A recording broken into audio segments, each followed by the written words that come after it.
قومی اسمبلی میں اس وقت مریم اورنگزیب اظہار خیال کر رہی ہیں۔ بزنس کمیونٹی کو یہ خواب دکھایا گیا کہ یہ بجٹ نہیں ٹیکس ریفارم ہے اور اس میں ٹیکس کی چھوٹ دی جائے گی اور صنعت میں اضافہ ہوگا، لیکن جناب اسپیکر بند ہوتے کارخانوں میں شٹر ڈالے دکاندار آج بد دعاؤں پر اتر آئے ہیں۔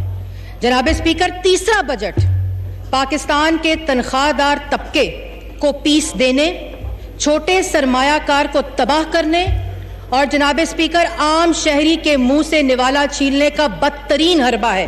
یہ تیسرا بجٹ نہیں، یہ موجودہ نالائق اور نااہل حکومت کی تھرڈ کلاس پرفارمنس ہے جناب اسپیکر۔ میں ہمیشہ یہ سوچتی تھی کہ انگریزی زبان میں 3 کا ہندسہ اتنا برا کیوں سمجھا جاتا ہے، لیکن اس حکومت کی کارکردگی دیکھ کر مجھے سمجھ آیا کہ تھرڈ کلاس کیا ہوتا ہے جناب اسپیکر۔ یہ حکومت جب اگست 2018 میں آئی، اگست 2018 میں سلیکٹ ہو کر آئی تو وزیر اعظم نے قوم سے خطاب کیا۔ جناب اسپیکر، وزیر اعظم نے کل بھی گزارش کی تھی کہ تمام یہاں پہ جتنے بھی ایوان میں آئے ہیں وہ سارے منتخب ہو کے آئے ہیں۔ آپ سے میری گزارش ہے کہ نہ آپ اپنی تذلیل کریں نہ اس ایوان کی کریں۔ یہاں پہ پھر آپ کہتے ہیں کہ اس ایوان کو کیوں لوگ اس طرح برا بلا کہتے ہیں، جب آپ کے اندر بیٹھے ہوئے لوگ اس طرح کے الفاظ استعمال کریں گے تو پھر دوسروں کو بھی آپ موقع دیتے ہیں۔ سر یہ میری تقریر میں سے ٹائم گیا ہے، آدھا منٹ آپ ایڈ کر دیجئے گا۔ یہ حکومت جب اگست 2018 کو ہینڈ پکڈ ہو کر آئی جناب اسپیکر تو قوم کے وزیر اعظم نے خطاب کیا، اور قوم کے وزیر اعظم نے خطاب اس ایوان پر نہیں کیا، ٹی وی پر کیا، اور ٹی وی سٹار وزیر اعظم نے پچھلے 10 دن میں 2 خطاب کیے۔ ایک خطاب پر وہ کنٹینر پر چڑھے ہوئے تھے اور اس کا نشانہ یہ اپوزیشن تھی، دوسرے خطاب پر وہ کنٹینر سے اترے نہیں اور اس کا نشانہ اس ملک کا سرمایہ دار اور تاجر تھا۔ پہلے خطاب میں وہ اس اپوزیشن کو نیب 2 سے ڈراتے رہے اور دوسرے خطاب میں جناب اسپیکر وہ سرمایہ داروں کو اپنی فیلڈ ایمنسٹی کی فرسٹریشن نکالتے ہوئے نظر آئے۔ جناب اسپیکر، ایک نااہل، نالائق، ناتجربے کار اور ناکام حکومت کا اس سے بڑا کیا ثبوت ہو سکتا ہے کہ ملک کا وزیر اعظم دھمکیوں پر اتر آیا ہے جناب اسپیکر۔ اسی پر مجھے فہمیدہ ریاض صاحبہ کا ایک شعر یاد آیا، جس ہاتھ میں خنجر ہے اس ہاتھ کی کمزوری ہر وار سے ثابت ہے۔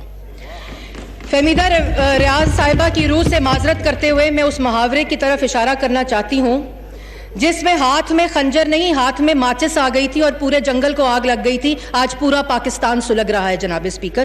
جناب اسپیکر، نااہل اور نالائق حکومت کے پہلے بجٹ کی تقریر پر میں نے وزیر اعظم کے اس خطاب کا ریفرنس دیا تھا جس میں انہوں نے 2 تصاویر دکھائی تھیں کہ پاکستان کے عوام کے بچوں کے ذہن اس لیے چھوٹے رہ جاتے ہیں کہ خوراک کی عدم دستیابی ہوتی ہے، اور نشو و نما کے لیے بجٹ میں پیسہ رکھنا بڑا ضروری ہوتا ہے جناب اسپیکر۔ تو میں آج چھوٹی ذہنوں کی حکومت سے پوچھنا چاہتی ہوں کہ یہ بجٹ بکس آپ کے سامنے پڑی ہیں، کہاں اس نشو و نما اور خوراک کے لیے پیسہ رکھا گیا ہے جناب اسپیکر؟ ٹیسٹ پیپروں اور پرچیوں پہ آئی ہوئی حکومت سے پوچھنا چاہتی ہوں کہ تعلیم کے بجٹ کو کیوں آدھا کر دیا گیا ہے جناب اسپیکر؟ ہائر ایجوکیشن کمیشن کے بجٹ کو آدھا اور 97 ارب تعلیم کا بجٹ سے 77 ارب پر کیوں آیا گیا ہے جناب اسپیکر؟ قومی اسمبلی کا اجلاس ہو رہا ہے، مریم اورنگزیب اس وقت اظہار خیال کر رہی ہیں اور اس وقت اذان کا وقفہ ہوا ہے قومی اسمبلی کے اجلاس میں۔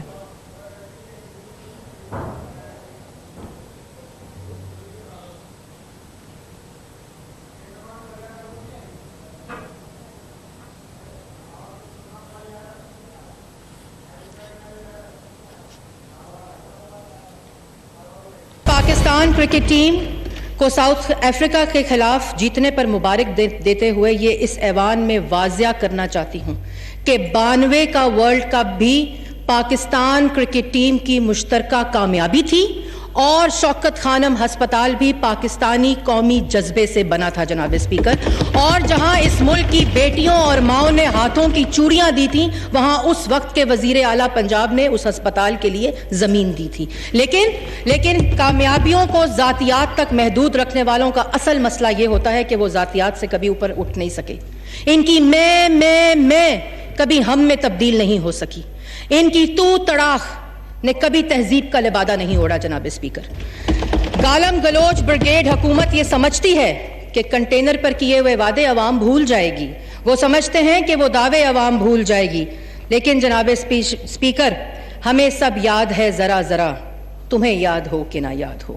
میں IMF نہیں جاؤں گا، میں اس معیشت کو انڈوں کٹوں مرغیوں سے دنیا کی بہترین معیشت بناؤں گا، میں گورنر ہاؤس کی دیواروں کو گرا کر میوزیم بناؤں گا، میں وزیر اعظم ہاؤس کی گاڑیوں کو بھینسوں کو بیچ کر اس ملک کا خزانہ بھروں گا۔ یہ خواب بیچنے والا آج محض اوبر کمپنی کا ڈرائیور بن چکا ہے اور ہر رائڈ پر 5 سٹار مانگتا ہے جناب اسپیکر۔ اب جناب اسپیکر اکانومی کا بہت بجٹ پہ بات ہو چکی، لیکن اکانومی کا ریپڈ فائر، کیونکہ جتنے ریپڈلی 10 ماہ میں اکانومی کو تباہ کیا گیا ہے اس کے کچھ خد و خال۔ ڈیم فول فنڈ جناب اسپیکر، کہاں گیا وہ ڈیم، کہاں گیا وہ فنڈ؟ اتنے پیسے اس کی ذاتی تشہیر پر خرچ ہو گئے جتنے ڈیم میں اکٹھے نہیں ہوئے۔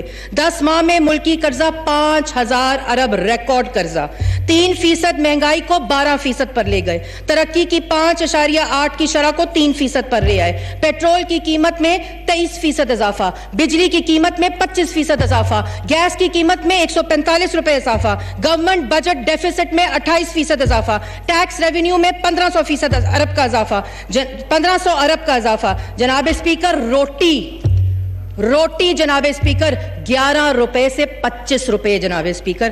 کہا گیا تھا اتنی نوکریاں ملیں گی برطانیہ اور امریکہ کے لوگ آ کے پاکستان نوکریاں کریں گے، اور یہ کہا گیا تھا کہ لیکن آج بھی جناب اسپیکر 10 ماہ میں جتنی اکانومی شرنک کر گئی ہے، آج بھی پاکستان کا پڑھا لکھا نوجوان گلے میں ڈگری ڈالے خودکشی پر آمادہ ہے۔ لیکن ملی نوکریاں جناب اسپیکر، شاندار نوکریاں ملی، ایسی نوکریاں ملی کہ غیب سے نوکریاں ملی۔ کراچی میں بیٹھے ہوئے کو اسلام آباد کی نوکری ملی، IMF کو نوکری ملی، ہارے ہوئے امیدواروں کو نوکری ملی، بنی گالا کے حلقہ 11 کو نوکری ملی جناب speaker, because this is the government of friends club of بنی گالا جناب اسپیکر۔ اس ایوان کو مریم اورنگزیب صاحبہ آخری 2 منٹ ہیں آپ کے۔ جی آخری 2 منٹ، آخری 4 منٹ۔